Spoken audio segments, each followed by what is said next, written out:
भारतीय भूगोल के अंतर्गत सामान्य परिचय एक टॉपिक है जिसके तहत आज भारत की स्थिति और विस्तार वाला एक अलग टॉपिक है, उसका अध्ययन किया जाएगा।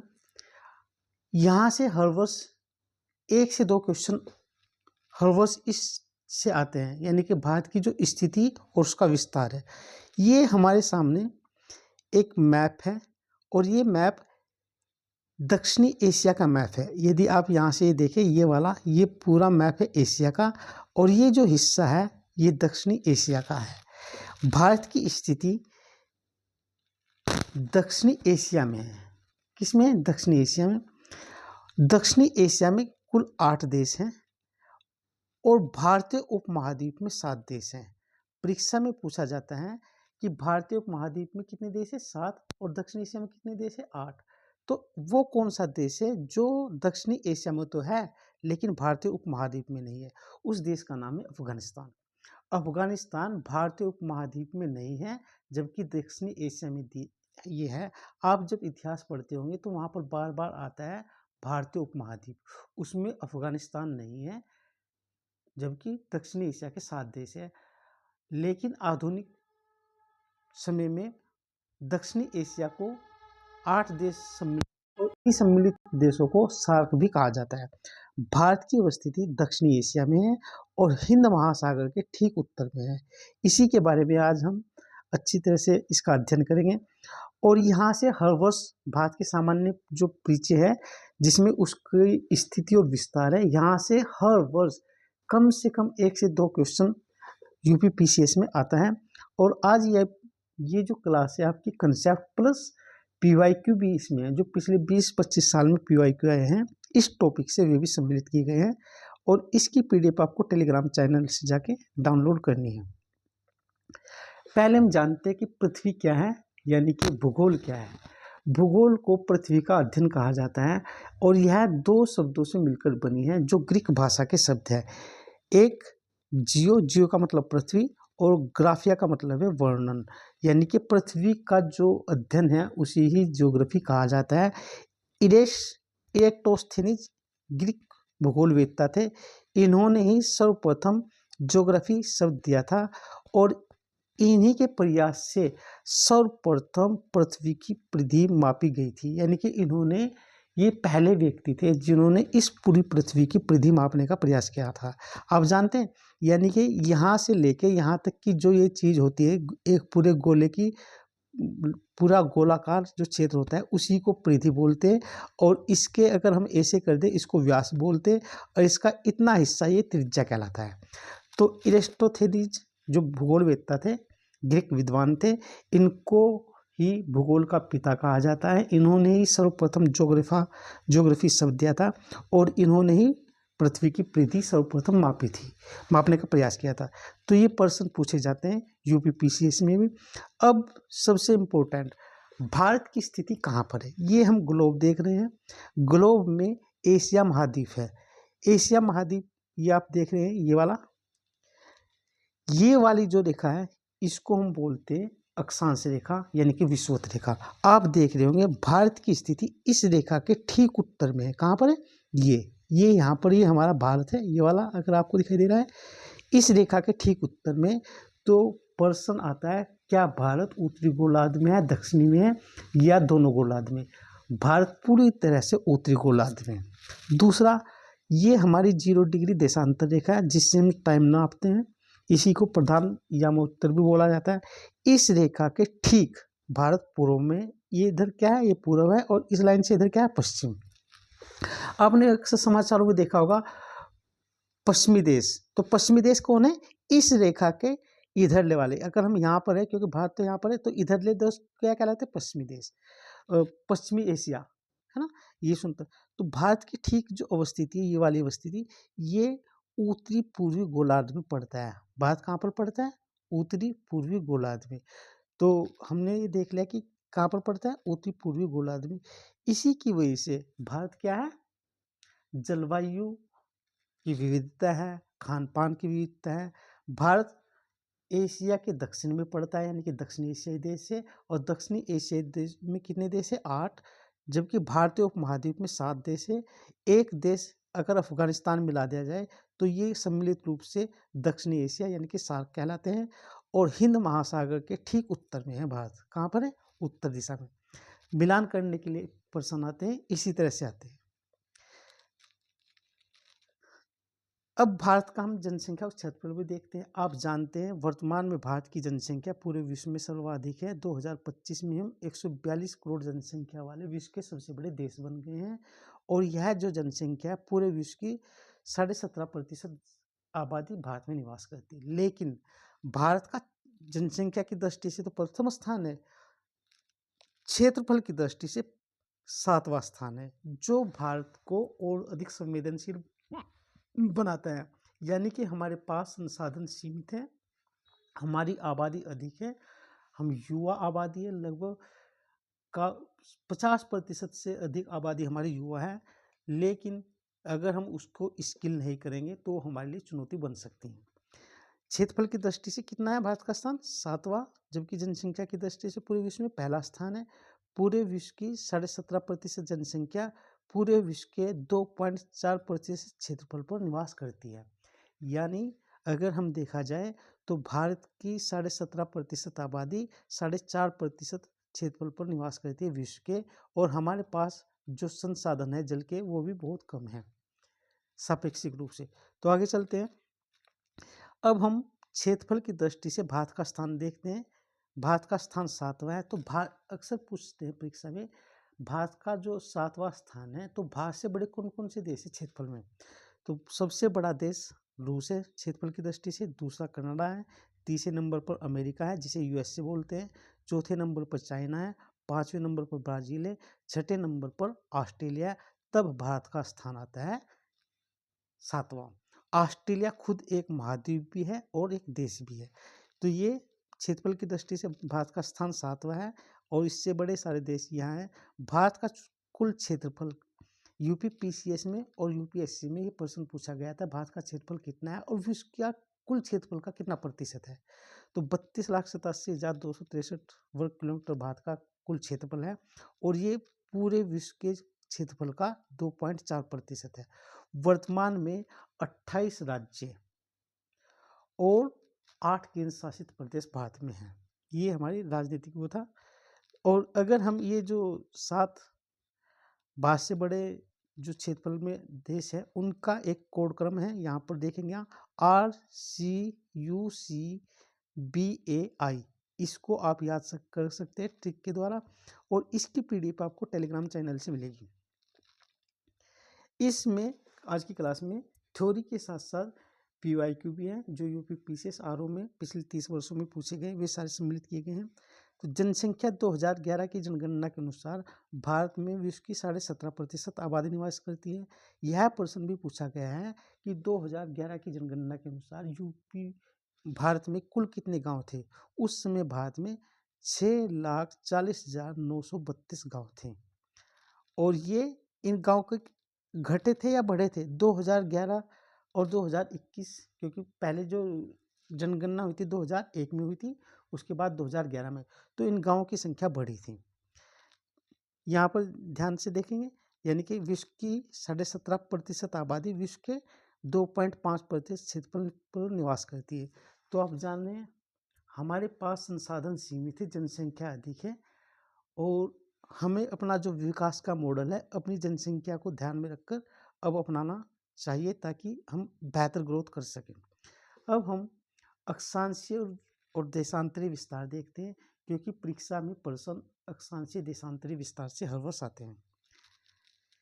अक्षांशीय विस्तार, क्योंकि आप जानते हैं ये जो रेखा है इसको, ये लाइन होती है पूर्व से पश्चिम, उसको अक्षांश रेखा बोलते हैं, और उत्तर से जो दक्षिण होती है उसको देशांतर रेखा। यानी कि पूर्व से पश्चिम लाइन होती है, पश्चिम से पूर्व वो अक्षांश रेखा, उत्तर से दक्षिण वो देशांतर रेखा है। भारत का जो अक्षांशीय यानी कि लैटिट्यूडल जो विस्तार है वह 8 डिग्री 4 मिनट से 37 डिग्री 6 मिनट उत्तरी अक्षांश तक है, यानी कि यहाँ से लेके यहाँ तक ऐसे। और देशांतरी विस्तार लॉन्गिट्यूडनल वह 68 डिग्री 7 मिनट पूर्वी देशांतर से 97 डिग्री 25 मिनट पूर्वी देशांतर तक है, यहाँ से लेके यहाँ तक। अगर भारत का कुल यानी कि अक्षांशीय विस्तार और देशांतरीय विस्तार देखा जाए तो 30 डिग्री है, यानी कि 30 डिग्री का यहाँ से लेके यहाँ तक 30 डिग्री है और यहाँ से लेके भी यहाँ तक 30 डिग्री में फैला हुआ है। ये जो अक्षांश रेखा है यानी कि 23.5 डिग्री उत्तरी अक्षांश रेखा भारत को 2 बराबर भागों में बांटती है और इस रेखा को क्या कहा जाता है? कर्क रेखा। आगे हम देखेंगे, तो ये इम्पोर्टेंट है, आगे में हम और बात करेंगे। ये हमारी भूमि है, यानी कि ये अगर हम देखे जाए ये जो बिंदु है 8 डिग्री 4 मिनट, ये कन्याकुमारी को डिनोट करता है। ये हमारी मुख्य भूमि का बिंदु है, जबकि हमारा नीचे तक विस्तार है कहाँ तक? अंडमान निकोबार द्वीप समूह तक। और ये कितना है? 6 डिग्री 45 मिनट। और ये कहाँ पर पड़ता है? इंदिरा पॉइंट वहीं पर पड़ता है। आगे देखेंगे उसमें सब दिया है। लंबाई और चौड़ाई, तो भारत की जो लंबाई है वह 3,214 किलोमीटर है, जबकि भारत की जो चौड़ाई है 2,933 किलोमीटर। यहाँ से लेके यहाँ तक, यानी कि इस देशांतर से लेके इस देशांतर तक कितना देशांतर है? 30। यहाँ से यहाँ तक की कितनी है? देशांतर 30 है और 30 देशांतर की टोटल लंबाई इतनी है। इसी तरह से ये यहाँ से लेके यहाँ तक का जो अक्षांश है 30 तक है, टोटल लंबाई इसकी 30 अक्षांश तक। लेकिन अगर किलोमीटर में देखा जाए ये दूरी कितनी है? 3,214 किलोमीटर। उत्तर से दक्षिण, यानी कि उत्तर से दक्षिण कश्मीर से कन्याकुमारी तक इसकी लंबाई 3,214 किलोमीटर। अब तो लद्दाख आ गया कश्मीर की जगह। पूर्व से पश्चिम यानी कि गुजरात से अरुणाचल प्रदेश तक कितनी है? 2,933 किलोमीटर। भारत की जो आकृति है आप देखो, ये चतुर्भुज टाइप की लग रही है, चतुष्कोणीय इस तरह की चतुष्कोणीय है, यानी कि एक पतंग की तरह है। तो ये हमारी इसकी लंबाई और चौड़ाई थी। यहाँ से प्रश्न बनते हैं। अब मोस्ट इम्पोर्टेंट, जहाँ से लगभग हर दूसरे तीसरे वर्ष घुमा फिरा के प्रश्न आता है, भारत के चारों ओर अवस्थित प्रमुख क्या बिंदु कौन कौन से, उनके नाम पूछे जाते हैं। ये उत्तर में जो लद्दाख केंद्र शासित प्रदेश में पड़ता है, इस बिंदु को सबसे उत्तरी बिंदु है, इंदिरा कोल कहा जाता है। और कहाँ पर पड़ता है? केंद्र शासित प्रदेश लद्दाख में। पहले जम्मू कश्मीर में पड़ता था, कश्मीर में, इसलिए ध्यान रखना। ठीक दक्षिण में तमिलनाडु राज्य में अवस्थित मुख्य भूमि का दक्षिण बिंदु है ये केप कोमोरिन, यानी कि कन्याकुमारी, जो तमिलनाडु राज्य में है। लेकिन अगर हम अपने ये अंडमान निकोबार द्वीप समूह में हमारा अंतिम बिंदु है जो मुख्य भूमि का नहीं, सुदूर दक्षिणी बिंदु कहलाता है, और उसका क्या नाम है? इंदिरा पॉइंट। और यह ग्रेट निकोबार द्वीप समूह में स्थित है। इस इंदिरा पॉइंट को पहले पिग्मेलियन पॉइंट भी कहा जाता है, और यह भी कई बार परीक्षा में पूछा जाता है। ऑप्शन में कभी इंदिरा पॉइंट दे देता था, कभी ये पिग्मेलियन पॉइंट। ठीक इसी तरह से गुजरात राज्य के कच्छ में अवस्थित भारत का पश्चिम बिंदु है, पश्चिमतम बिंदु, क्या नाम है इसका? गुहार मोती। ठीक इसी तरह से अरुणाचल प्रदेश का किबुथु भारत का पूर्वी बिंदु है। तो ये भारत के पूर्वी और पश्चिमी बिंदु थे। यहाँ से हर वर्ष क्वेश्चन आता है। अब हम यहाँ ये आपको एक अंतर और आप समझ नहीं पाए होंगे शायद। देखो, ये हमारी मुख्य भूमि है ना, ये हमारा प्रायद्वीपीय भारत है और ये मुख्य भूमि है।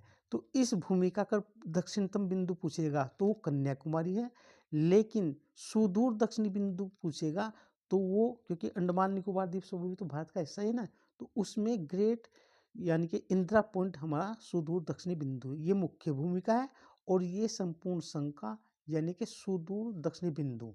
तो ये अंतर भी आपसे पूछा जाता है और यहाँ से घुमा फिरा के प्रश्न आता है। इनको एक बार टेबल में दे दिया ताकि यहाँ से क्वेश्चन गलत ना हो। ये हमारी दिशा है, बिंदु है और राज्य या केंद्र शासित प्रदेश जहाँ से अवस्थित है। परीक्षा में घुमा के लद्दाख राज्य भी दे सकता है, राज्य नहीं केंद्र शासित प्रदेश, क्योंकि फंसाने को तो कहीं भी फंसा सकता है। अब देखते हैं कि क्या है। उत्तरी बिंदु हमारा इंदिरा कोल है जो केंद्र शासित प्रदेश लद्दाख में है। सुदूर दक्षिणी बिंदु यानी कि संपूर्ण भारत का सुदूर दक्षिणी बिंदु इंदिरा पॉइंट है। इसी को पिग्मेलियन पॉइंट भी कहा जाता था और ये ग्रेट निकोबार द्वीप समूह में दक्षिण बिंदु यह भारत की मुख्य भूमिका दक्षिण बिंदु है जो केप कोमोरिन यानी कि कन्याकुमारी तमिलनाडु में अवस्थित है। भारत का पूर्वी बिंदु किबुथु है जो अरुणाचल प्रदेश राज्य में है। भारत का पश्चिम बिंदु गुहार मोती है जो गुजरात में है। और गुजरात के कहाँ से? काठियावाड़ में या कच्छ में। आपसे पूछे ये भी फंसा सकता है। देखो किबुथी तो सब जानते हैं, किबुथी, लेकिन आपसे पूछ सकता है ये काठियावाड़ में है या कच्छ में, कच्छ प्रायद्वीप में। तो इम्पोर्टेंट है, ये आप PDF टेलीग्राम से जाके डाउनलोड करना। ये हमारे भारत की सीमा से प्रश्न बनते हैं, हर वर्ष बनते हैं और यहाँ से बनते हैं। ये हमारे, क्योंकि अभी बताया कि भारत हिंद महासागर के उत्तर में और दक्षिण एशिया के दक्षिण में पड़ता है और भारत की अवस्थी पूरी तरह से उत्तरी पूर्वी गोलार्ध में है। कहाँ पर? उत्तरी पूर्वी गोलार्ध में। भारत के 8 यानी कि दक्षिण एशिया में 8 देश हैं, तो भारत के 7 पड़ोसी देश हैं। कितने देश हैं? 7, क्योंकि भारत खुद 8वां देश है। लेकिन जहाँ भारतीय उपमहाद्वीप की बात की जाए तो टोटल कितने देश हैं? 7, उसमें अफगानिस्तान सम्मिलित नहीं है। तो ये हमारा पाकिस्तान है, ये अफगानिस्तान है, मतलब हमारा नहीं, पाकिस्तान, अफगानिस्तान, चाइना, नेपाल, भूटान, म्यांमार, बांग्लादेश, ये हमारे स्थलीय पड़ोसी देश हैं। जलीय पड़ोसी देश में दक्षिण में यहाँ पर मालदीव है, इधर श्रीलंका है ये, और म्यांमार है, बांग्लादेश भी है। बांग्लादेश हमारा और म्यांमार 2 ऐसे देश हैं जो स्थलीय और जलीय पड़ोसी साझा सीमा करते हैं। आपसे ऐसे भी पूछा जा सकता है कि हमारे जो पड़ोसी देश है उनको पश्चिम से पूर्व लगाइएगा और उत्तर से दक्षिण। देखो हमारा सबसे जो पश्चिमी पड़ोसी देश है वह है अफगानिस्तान, फिर पाकिस्तान, फिर चाइना, इस तरह से। अगर उत्तर से दक्षिण पूछे तो सबसे उत्तर में चाइना, फिर अफगानिस्तान, फिर पाकिस्तान, और फिर यहाँ पर इस तरह से नेपाल, म्यांमार, नेपाल, ये हमारे इस तरह के पड़ोसी देश हैं। भारत के 16 राज्य और 2 केंद्र शासित प्रदेश। कितने? भारत के 16 राज्य और 2 केंद्र शासित प्रदेश की स्थलीय सीमा है। आपको बताना 2 केंद्र शासित कौन से हैं जिनकी स्थलीय सीमा है, आपको कमेंट बॉक्स में बताना है। भारत के 8 राज्य और 4 केंद्र शासित प्रदेश तटीय हैं, यानी कि हमारे 16 राज्य और 2 केंद्र शासित प्रदेश, पहले एक ही था और इसलिए हमारे 17 राज्य होते थे और एक वो होता था। तो ये स्थलीय राज्य हैं और ये तटीय राज्य, यानी कि 8 राज्य और 4 केंद्र शासित प्रदेश। आपको स्थलीय केंद्र शासित प्रदेश और तटीय केंद्र शासित प्रदेश बताने हैं कौन कौन से, कमेंट बॉक्स में। ये हमारे राज्य हैं। हमारे कुछ राज्य स्थल अवरुद्ध है। स्थल अवरुद्ध हमारे 5 राज्य हैं। एक हमारा मध्य प्रदेश है, एक हमारा क्या नाम है उसका, छत्तीसगढ़ है, हरियाणा है, झारखंड है, तेलंगाना है। 2 हमारे केंद्र शासित प्रदेश हैं जो स्थल अवरुद्ध है, एक दिल्ली और चंडीगढ़। इस तरह से भी आप प्रश्नों को क्योंकि क्वेश्चन घुमा फिरा के आते हैं। अभी आगे हम देखेंगे। तो ये हमारे 7 पड़ोसी देश हैं, इनके नाम यहाँ पर है: अफगानिस्तान, पाकिस्तान, चाइना, नेपाल, भूटान, म्यांमार, बांग्लादेश। आपको क्योंकि अभी तक जो पूछा जाता था कि कौन से राज्य की सीमा इस देश से नहीं लगती, अब इससे आगे जाएगा कि उत्तर से दक्षिण भारत के पड़ोसी देश, यानी कि सबसे उत्तर चाइना, इस तरह से, यानी कि ऐसे लगाना है उत्तर से दक्षिण, पूर्व से पश्चिम लगाना। तो आप ये अपने अलग अलग प्रश्न बनाएंगे खुद ही। अब देखते हैं सबसे अधिक जो सीमा लगती है हमारी, ये लगती है बांग्लादेश से। कितनी है? 4000 से अधिक किलोमीटर की लंबी सीमा है। भारत की सबसे छोटी सीमा लगती है अफगानिस्तान से। कितनी लगती है? 106 किलोमीटर के लगभग। भारत, ये जो 106 किलोमीटर सीमा लगती है, ये लद्दाख हमारे केंद्र शासित प्रदेश से लगती है। और ये जो अफगानिस्तान की सीमा लगती है, यहीं पर है वाखन गलियारा। ये यूपीएससी में भी और पीसीएससी में भी पूछा जा चुका है कि वाखन गलियारा कहाँ पर है। ये अफगानिस्तान की सीमा से लगता है। एक और है यहाँ पर जो हमारे, आप देखते हैं, अगर इनका वैसे तो आगे ट्रिक बताइए कि कैसे आप इनको याद करेंगे लंबाई में। बचपन से, ये एक बहुत फेमस ट्रिक है, बचपन से एमबीए का सपना था। तो आगे हम देखेंगे कि ये ट्रिक उसी में लंबाई के अनुसार इसको लगाया गया। तो अब देखते हैं, ये पाकिस्तान है। पाकिस्तान से हमारी सीमा किन किन राज्यों से लगती है, ये अक्सर पूछा जाता है। आपको ध्यान रखना है, अभी तक तो राज्यों का नाम ही पूछा जाता है। अब ऐसे भी पूछा जाएगा, उत्तर में, उत्तर से दक्षिण पाकिस्तान से लगने वाले भारतीय राज्यों और केंद्र शासित प्रदेश को बताइए क्रम से। तो सबसे उत्तर में अफगानिस्तान, वो क्या नाम है इसका, लद्दाख केंद्र शासित प्रदेश, और ये पाक अधिकृत कश्मीर है। फिर कश्मीर, फिर पंजाब, राजस्थान और गुजरात, और यहीं पर आपको बताया वाखन गलियारा। ये लंबाई इसकी याद रखना। फिर चीन, चीन से हमारी कितनी सीमा लगती है, 3,488 किलोमीटर यहाँ से लेके यहाँ तक। फिर नेपाल से 1751 किलोमीटर, जो ये हमारा नेपाल है। आपको इनके नेपाल से लगने वाले राज्यों के नाम भी पढ़ने हैं, क्योंकि वहाँ से प्रश्न पूछा जाता है। भूटान की सीमा जो लगती है 1,066 किलोमीटर है, ये भूटान है। किस किस राज्य से लगती है, अरुणाचल से, असम से, इधर सिक्किम से, पश्चिम बंगाल से।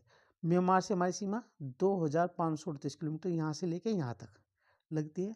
आगे तो हमारी जो स्थलीय सीमा है 15,106 किलोमीटर है, और यह टोटल 18 राज्य यानी कि 16 राज्य, 2 केंद्र शासित प्रदेश से लगती है। हमारी जो तटीय सीमा है वह 7,516 किलोमीटर है, लेकिन हाल ही में किए गए नए शोध के द्वारा पता चला कि हमारी जो तटीय सीमा है वह 11,987 किलोमीटर है, और यह सीमा हमारे 8 राज्य और 4 केंद्र शासित प्रदेशों से लगती है। तो आपको कमेंट बॉक्स में बताना है कितने केंद्र शासित प्रदेश जो हमारे स्थलीय हैं और जो जलीय है, और उनके नाम भी बताने हैं। अब यहाँ पर देखते हैं पाकिस्तान से लगने वाले राज्य, ये नाम लिखे उनके सभी के।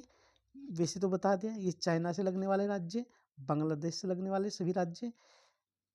त्रिपुरा भारत का एकमात्र ऐसा राज्य है जो चारों ओर से 3 तरफ से बांग्लादेश से घिरा है, और जिस सीमा से वह घिरा है उसी को जीरो लाइन बोलते हैं। तो परीक्षा में पूछा जा सकता है कि जीरो लाइन किसकी अंतर्राष्ट्रीय सीमा है, त्रिपुरा और बांग्लादेश के बीच की सीमा है, भारत के त्रिपुरा राज्य की और बांग्लादेश की। ये नेपाल, नेपाल से किसकी सीमा लगती है, उत्तराखंड, यूपी, बिहार, पश्चिम बंगाल, सिक्किम। भूटान से सिक्किम, पश्चिम बंगाल, असम और अरुणाचल। म्यांमार से अरुणाचल, नागालैंड, मणिपुर, मिजोरम। इनकी संख्या भी पूछ सकता है। सबसे छोटी सीमा किससे लगती है, अफगानिस्तान से 106 किलोमीटर, और आपको पता है यहीं पर ही वाखन गलियारा है।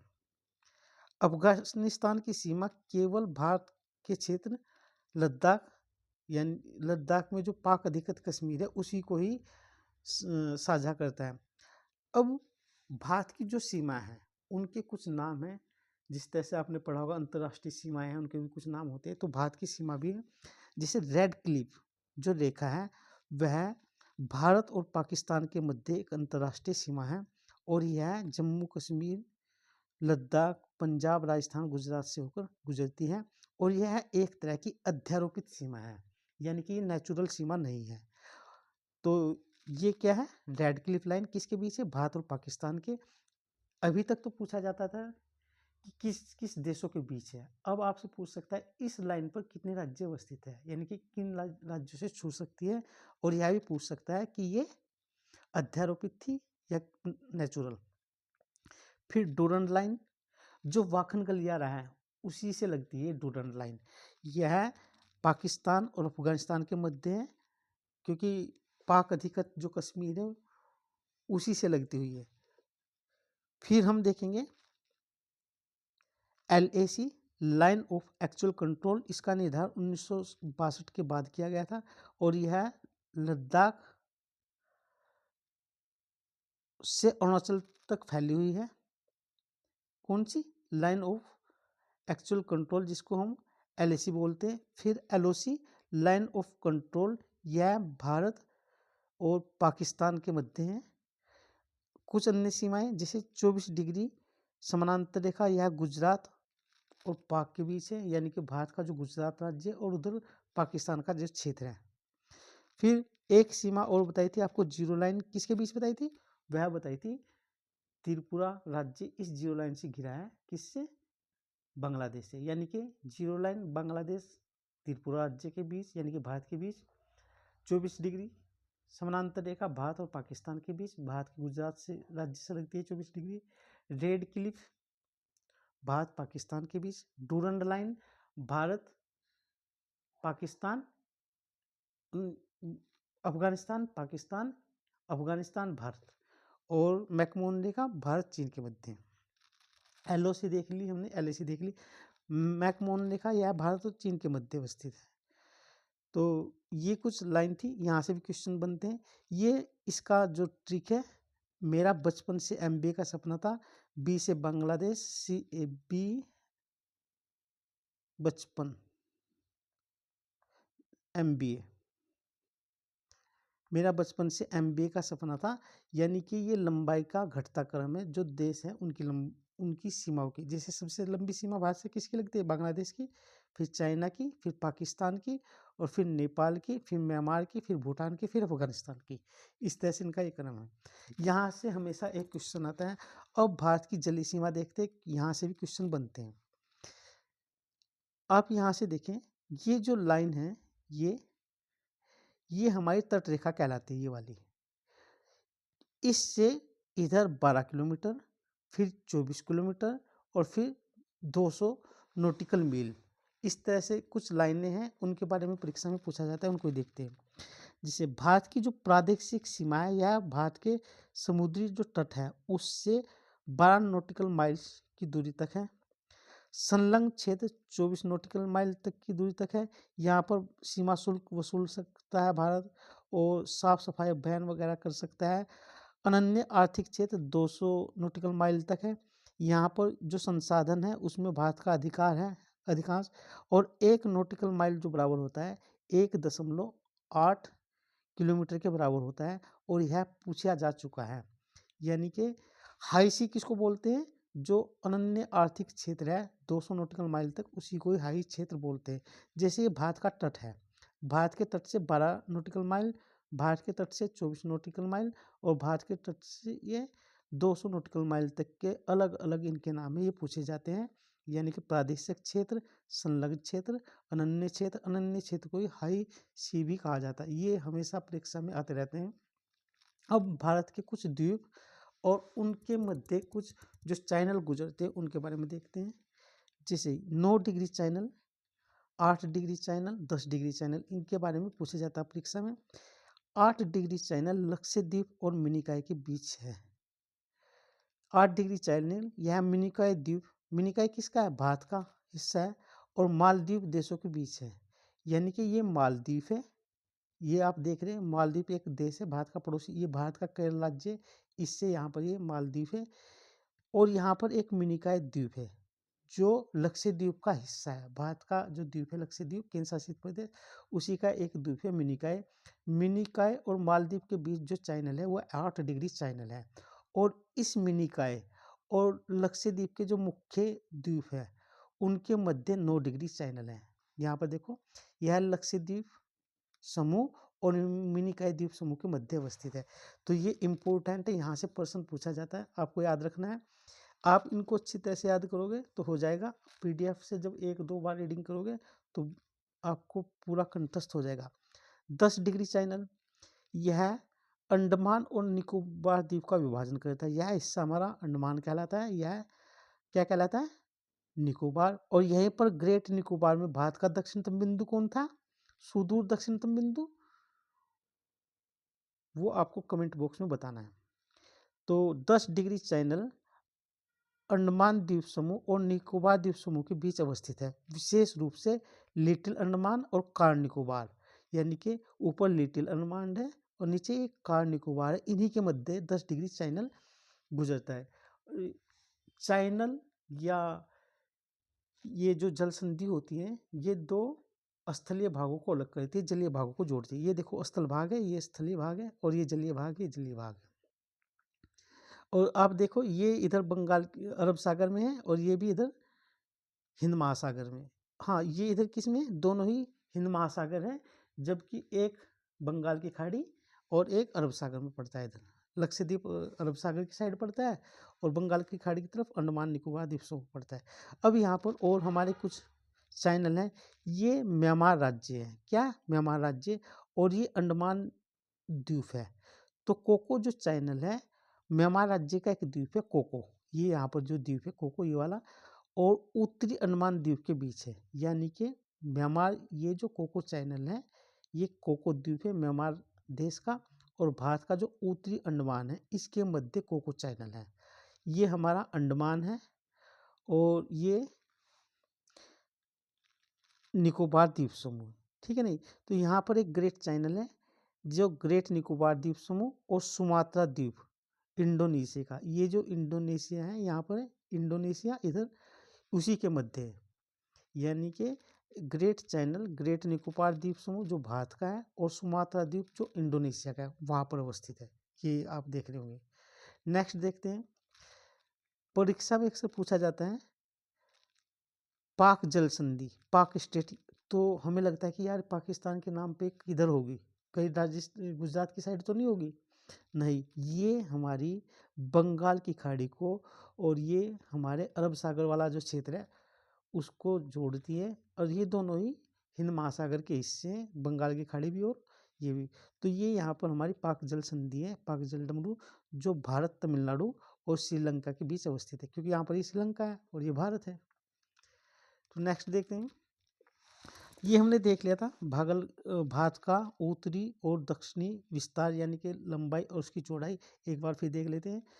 30 डिग्री का अंतर है अक्षांशीय और देशांतरीय भी, और ये चौड़ाई है 2933 किलोमीटर और लंबाई है 3214 किलोमीटर।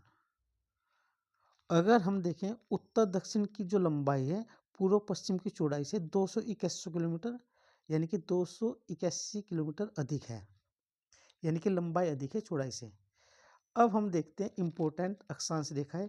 अक्षांश रेखाएं इसलिए देखेंगे क्योंकि हमें कर्क रेखा देखनी होती है। पृथ्वी पर 0 डिग्री, ये क्या लाइन है हमारी 0 डिग्री अक्षांश रेखा। इस 0 डिग्री से उत्तर या दक्षिण में जो भी जाएंगे तो जो भी लाइन खींची जाएगी वह इधर भी जो लाइन मिलाई जाएगी वही हमारी अक्षांश रेखा कहलाते हैं। यानी कि ये काल्पनिक रेखा होती है। पृथ्वी पर कोणीय दूरी मापते हैं, यानी कि यहाँ से कोणीय दूरी, ये 0 डिग्री है, यहाँ पर 30 होगा, 60 होगा, यहाँ पर 90 डिग्री होगा, है ना। भूमध्य रेखा जिसको 0 डिग्री या विषुवत रेखा भी कहा जाता है, ये हमारी भूमध्य रेखा है। पृथ्वी पर कुल 179 अक्षांश रेखा है, यानी कि इस तरह की जो लाइन कितनी है 179, 89 उत्तरी और 89 दक्षिणी प्लस एक इक्वेटर, इनको मिलाकर टोटल कितनी है 179। हमारा जो ये है उत्तरी और दक्षिणी 90 डिग्री बिंदु के रूप में है। यहाँ पर ये ध्रुव पर कैसे हो जाते हैं रेखा के रूप में न रहकर बिंदु। देखो यहाँ पर जो सर्किल है उसकी लंबाई इस सर्किल की लंबाई से अधिक है, यानी कि जैसे हम ऊपर जाएंगे सर्किल की लंबाई घटती जाएगी, ऐसे घटती जाएगी और ऊपर भी जाके क्या हो जाएगा बिंदु बन जाएगा। तो यही बात करता है बताई इसने। ध्रुवों पर अक्षांश रेखा का जो व्रत होता कैसा होता था, रेखा के रूप में न रहकर एक बिंदु के रूप में रहता है। इसीलिए इनकी जो टोटल संख्या है 180 ना होकर कितनी होती है 179, क्योंकि हमने देखा अक्षांश रेखा और अक्षांश रेखा। यहाँ पर हम एक चीज और देखते हैं, ये जो विषुवत रेखा है इसके ठीक 23.5 डिग्री उत्तरी अक्षांश और इसके ठीक नीचे 23.5 डिग्री दक्षिणी अक्षांश। उत्तरी अक्षांश को बोलते हैं कर्क रेखा, दक्षिणी अक्षांश को बोलते हैं मकर रेखा, और यही रेखा हमारे भारत के मध्य से होकर गुजरती है। इसी के बारे में हमें अध्ययन करना है। यहाँ से हर वर्ष क्वेश्चन आता है। देखिए क्या है, ये हमने देख लिया अक्षांशीय विस्तार, देशांतरीय विस्तार, ये देख लिया, इसकी कोई हमें आवश्यकता नहीं है। कन्याकुमारी और ये हम देख चुके। अब यहाँ पर क्योंकि ये बताया कर्क रेखा, इसका अक्षांश कितना होता है 23.5 डिग्री उत्तरी अक्षांश। ये भारत के, ये प्रीसीएस में परीक्षा मतलब प्रश्न आ चुका है कि कर्क रेखा भारत के मध्य से होकर गुजरती है। प्रश्न सही है गलत, बिल्कुल सही है। देखो मध्य से गुजर रही है, यह भारत को दो भागों में, जब मध्य से गुजरती है तो स्वाभाविक है 2 भागों में विभाजित करेगी, ये भी बिल्कुल ठीक है।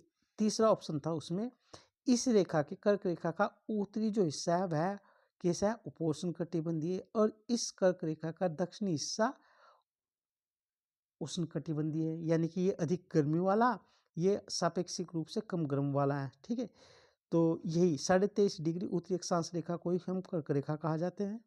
यह भारत के मध्य, इस लाइन से अब तक कम से कम 7 से 8 क्वेश्चन यूपीपीसीएस और यूपीएससी में बन चुके, केवल इसी लाइन से। यूपीएससी में तो बहुत डीप तक बने हैं कि इस रेखा पर अवस्थित सिटी के नाम बताइए, कौन सा बिल्कुल इसके ठीक ऊपर अवस्थित है, इस तरह से भी क्वेश्चन बने हैं। तो ये रेखा 23.5 डिग्री उत्तरी अक्षांश है, भारत के कुछ राज्यों से होकर गुजरती है, तो पश्चिम से पूर्व उनका क्रम भी पूछता है, हम देखेंगे आगे चल के इसमें। और यह 8 राज्यों से होकर गुजरती है, तो हम ऐसे, हाँ, यहाँ से देखें, ये यहाँ से शुरू होकर यहाँ तक भारत के 8 राज्यों से होकर गुजरती है, तो इनका क्रम पूछता है, कभी कभी पश्चिम से पूर्व लगाए। दूसरी बात, कभी कभी ये जो 8 राज्य है, इनमें से एक राज्य को हटा देगा, उत्तर प्रदेश दे देगा कि उत्तर प्रदेश से होकर गुजरती है, नहीं गुजरती, दिल्ली दे देगा। तो ये रेखा भारत को 2 भागों में बांटती है, यानी कि इसका दक्षिणी भाग उष्णकटिबंध और पूर्वी भाग उपोष्णकटिबंध में पड़ता है। तो यही देखते हैं, क्योंकि कर्क रेखा 8 राज्यों से होकर गुजरती है, तो वे राज्य उनका नाम पूछता है।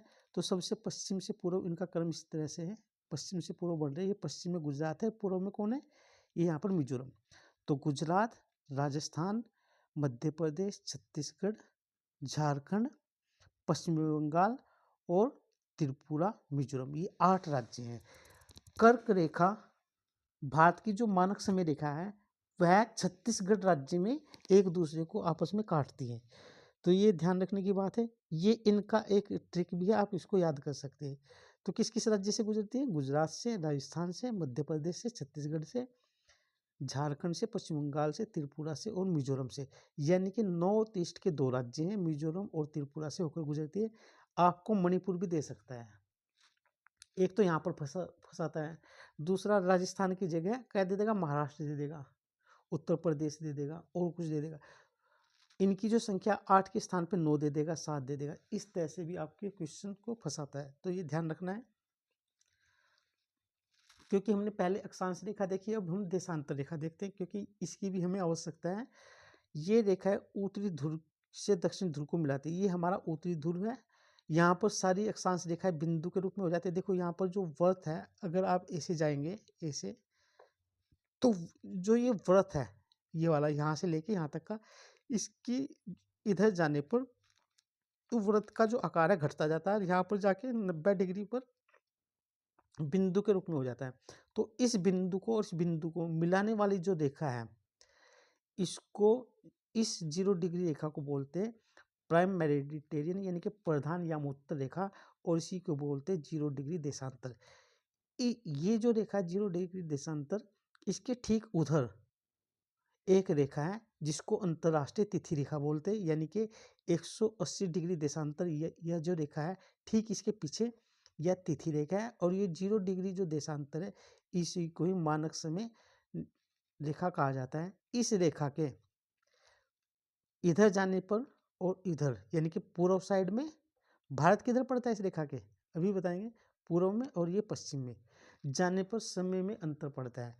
यह जो रेखा है, यह लंदन से होकर गुजरती है, लंदन का एक ग्रीनविच स्थान है, वहाँ से होकर गुजरती है। और लंदन से भारत किधर है, भारत इधर है। आप देखो, अगर आपसे पूछे कि इस मैप में भारत की स्थिति क्या है, तो आप देखो भारत का नक्शा हम देखेंगे, ये भारत का मैप है ये।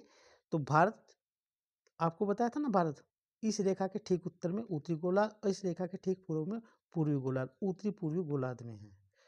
तो यानी कि उत्तरी, हाँ, ये समानांतर नहीं होती, जबकि अक्षांश रेखाएं समानांतर होती हैं। 0 डिग्री देशांतर, यानी कि ये वाली, इसी से हम समीखा मापते हैं। और भूमध्य रेखा पर इनकी जो लंबाई है, एक देशांतर से दूसरे देशांतर के बीच की जो दूरी है, वह 111 किलोमीटर से अधिक है। तो ये अक्सर पूछा जाता है। अब यहाँ पर देखो ध्यान से, ये 0 डिग्री विषुवत रेखा और ये 0 डिग्री देशांतर रेखा, पर्सन यहाँ भी पूछा गया है कि ये एक दूसरे को कहाँ पर काटती है। ये अफ्रीका महाद्वीप में जो गिनी की खाड़ी है, यहाँ पर विषुवत रेखा देशांतर रेखा को काटती है। तो ये हमने देख लिया, आगे इसके बारे में और देखेंगे। अब देखते हैं ये जो 0 डिग्री देशांतर रेखा है लंदन के ग्रीनविच से जो होकर गुजरती है, तो इस पर पड़ने वाले देशों की संख्या और उनके नाम भी पूछता है। इस लाइन पर 8 देश पड़ते हैं, तो इनका क्रम भी पूछता है। उत्तर से दक्षिण बताइए कौन कौन से देश पड़ते हैं इसमें, उत्तर से दक्षिण। तो सबसे उत्तर में पड़ता है इस पर ब्रिटेन यूके, फिर फ्रांस, फिर स्पेन, फिर अल्जीरिया, फिर माली, फिर ये बुर्किना फासो, घाना और टोगो। ये सारे देश इसी पे पड़ते हैं, उत्तर से दक्षिण, आपको याद रखना है। और यह रेखा अंटार्कटिका महाद्वीप से होकर भी गुजरती है। इसी को ही 0 डिग्री देशांतर रेखा को ही प्रधान मध्यमान रेखा या समय रेखा, और ठीक इसके उल्टी जो रेखा है इसके ठीक पीछे 180 डिग्री, उसी को डेट लाइन कहा जाता है। तो आगे चलते हैं। हाँ, एक चीज़ और, क्योंकि यहाँ से प्रश्न बनता है, भारत इस रेखा के, यहाँ पर हम देखें, ये आप देख ही रही, ये यहाँ पर ब्रिटेन है और भारत कहाँ पर है, ये यहाँ पर। तो इस रेखा से भारत का समय, यानी कि अगर यहाँ पर 5 साढ़े 5 घंटे आगे हैं, अगर यहाँ पर 12 बजे हैं तो भारत में 5:30 बजे शाम के, तो इस रेखा से आगे है भारत का समय। अभी देखेंगे, क्योंकि यहाँ से यहाँ तक की जो दूरी होगी देशांतरीय, उसी का ही तो वो है गुणा करके। एक 15 देशांतर पर, यानी कि 15 डिग्री का जो देशांतर का अंतर 1 घंटे के बराबर होता है। भारत का अक्षांश कितना है अभी देखते हैं, तो हमें पता चल जाएगा। ये देखो, लंदन का ग्रीनविच मीन टाइम है, यानी कि 0 डिग्री देशांतर, और भारत की जो मानक समय रेखा है वह है 82.5 डिग्री। कितनी डिग्री? 82.5 डिग्री पूर्वी देशांतर। तो यहाँ से हमारा जो टाइम है 5.5 घंटा आगे है, यानी कि यहाँ पर अगर 1 बजे है दोपहर के, तो यानी कि यहाँ पर अगर दोपहर के 12 बजे हैं, तो भारत में कितने बजे होंगे? 5:30 बज रहे होंगे शाम के, क्योंकि यहाँ से यहाँ तक की 82.5 है हमारा। ये जो रेखा है हम देखेंगे, ये इलाहाबाद से होकर गुजरती है, नैनी से। इसका जो देशांतर है यहाँ से लेके 82.5 है। कितना है? जबकि 15 डिग्री के अंतर पर 1 घंटा होता है, तो इसके अंतर पर कितना बैठेगा? 5.5 घंटे आगे बैठेगा। ये दे ही रखा है, आप यहाँ से ये देख सकते हैं। अब इसके बारे में पूछता है कि ये रेखा कहाँ कहाँ से गुजरती है। भारत की जो मानक समय रेखा है वो 82.5 डिग्री पूर्वी देशांतर है, ये वाली, और यह ग्रीनविच से 5.5 घंटा आगे का समय दर्शाती है। और यह उत्तर प्रदेश के प्रयागराज के नैनी से होकर गुजरती हैं, और भारत की जो सुई है घड़ियों की इसी मानक रेखा के समय से निर्धारित होती है। प्रश्न में आपको नैनी और मिर्ज़ापुर दोनों में से किसी एक को चुनना है, दोनों वहीं पर हैं, वहीं से होकर ये गुजरती हैं। तो इस पर अवस्थित राज्यों की संख्या पूछ लेता है उत्तर से दक्षिण। यह 5 राज्यों से होकर गुजरती है, उत्तर प्रदेश से, मध्य प्रदेश से, और छत्तीसगढ़ से, और किससे? उड़ीसा से और आंध्र प्रदेश से। तो इनका यह क्रम है, और ये एक दूसरे को कहाँ पर काटती है? ये छत्तीसगढ़ में प्रधान, यानी कि कर्क रेखा और मानक समय रेखा छत्तीसगढ़ में एक दूसरे को काटती हैं। ये आपको याद करना है। जैसे भारत किस गोलार्ध में पड़ता है? उत्तरी पूर्वी गोलार्ध में। ये ठीक है। भारत का विस्तार, भारत की प्रधान समय रेखा, भारत की कर्क रेखा, और भारत की सबसे लंबी और सबसे बड़ी सीमा। और महत्वपूर्ण चीज़ें देखते हैं। अब हम पिछले कुछ वर्षों में पीसीएस में जो प्रश्न आए हैं इन टॉपिक से उनको देखते हैं, और आरओ के एग्जाम में जो टॉपिक आए इसलिए हमारे लिए महत्वपूर्ण है, क्योंकि ये प्रश्न बार बार रिपीट होते हैं। पिछले 30 वर्षों में यहाँ से कम 10 से 12 बार प्रश्न आए हैं, ज़्यादा ही आए हैं, लेकिन वही हर वर्ष रिपीट होते रहते हैं। तो ये इम्पोर्टेंट है हमारे लिए पीवाईक्यू।